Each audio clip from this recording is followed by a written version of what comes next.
by looking at education, how education and race plays into the foundations of African American literature. Now, by the end of this lecture, you really should know the three primary methods of instruction in educational history, step 1. 2, you should understand the role that literacy plays in producing and reproducing power structures. So that all means how exactly does being able to read, being able to write, how does that relate to having power or lacking power? And finally, you should be able to consider the relationship between literacy, education, and African American literature, how all three of these things connect so that you can think fully about how precisely education has influenced what we're going to be studying in this class.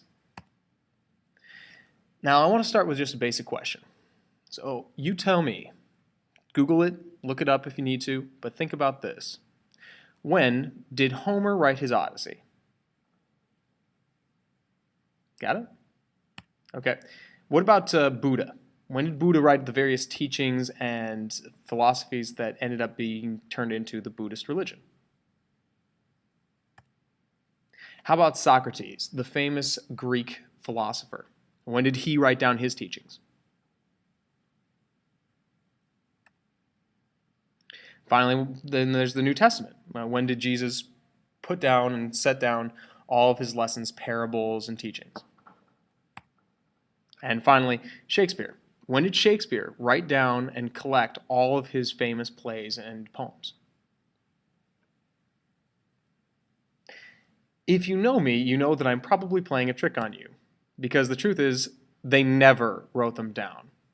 Every one of those authors before, all of them, simply spoke their work. They didn't write. None of them had the same strength of literacy comprehension that others did. They simply weren't important. It wasn't that they were dumb people. It was just that that skill wasn't important at that time.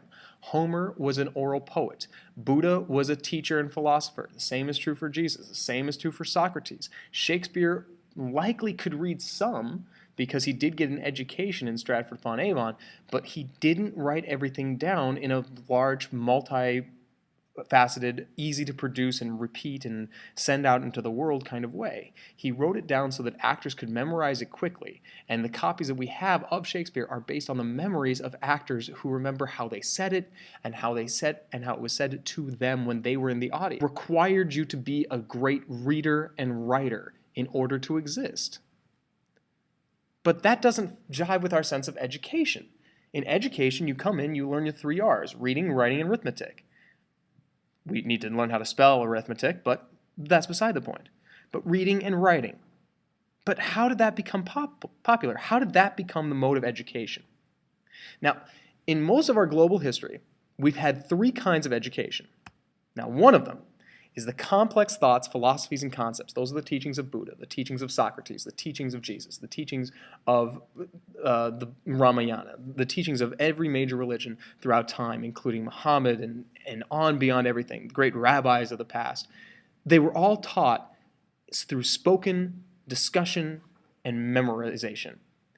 It's an absorption kind of way. You're able to engage with a thought because you're in the middle of the discussion. The painting I have up here at the right of the screen is something called the School of Athens. This is by the classic Italian painter Raphael, not the Ninja Turtle Raphael. But this shows a host of famous philosophers, famous scholars, famous theorists, all of whom are standing around discussing and reflecting on the importance and the power of conversation. Now, as time goes on, we're going to see how this discussion, how this oral form of education becomes misunderstood.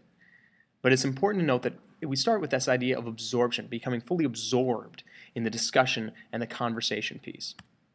Now, there's another element, and that's literacy. And this is how powerful people were able to repeat their power within the community. The power to read and the power to write was held very closely by a few very powerful people. Oftentimes they were held very closely by the rich, the aristocracy, the nobility of whatever country and society you were in, by religious leaders who had continued to nurture and maintain a religion rather than founding one. Jesus didn't have time really to write everything down, nor did Buddha, nor did others. They were busy founding all of the ideas. It fell to their later disciples, it fell to later thinkers to copy everything down and pass it on.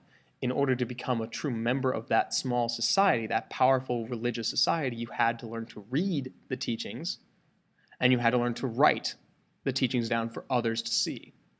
This is where we see Bibles with incredibly ornate calligraphy, with very detailed writing, illuminated texts to try to make it stretch out a little bit farther. And now the same thing is true of courts, kings, lords, ladies. In those societies, in that area, writing again was powerful because it was the language of how you dictate policy, how you dictate structure for an entire nation full of people. Finally, you can think about workers, people who learn a certain practice and work by mimicking and repeating the standards and structures of a teacher, someone who brings them into the workshop, and has them learn the same skill the same way again and again and again through training, through practice, through repetition over and over and over again. And this is something that's done around the world. We often think about it in terms of medieval artisans, people who are glass blowers or painters or sculptors or carpenters or whomever you might have. But the truth is it goes throughout all time. Even today we have apprenticeships in carpentry, we have apprenticeships in farming. Any young person who I grew up with out in Montana, you learned how to farm, you learned how to bale hay from an apprenticeship fundamentally with your parents. They showed you what to do and then you went out and you did it.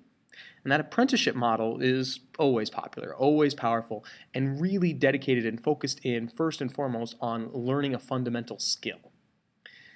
Literacy and absorption are dealing with more high-end critical thinking concepts, but apprenticeship deals with more skill-based elements, how to get a job, how to maintain a job. Now, these three kinds of education are the most dominant in our global history.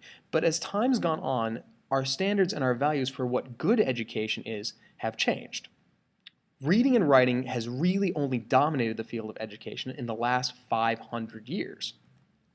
It all starts with the Gutenberg printing press. And Gutenberg is a German man, Johannes Gutenberg, who comes up with a way to find movable print to quickly reproduce literature and quickly levels the playing field between the rich and powerful and the middle class. People who had mostly been tied into apprenticeship stocks suddenly could try to find ways to read and write and enter themselves into positions of power and authority in noble circles.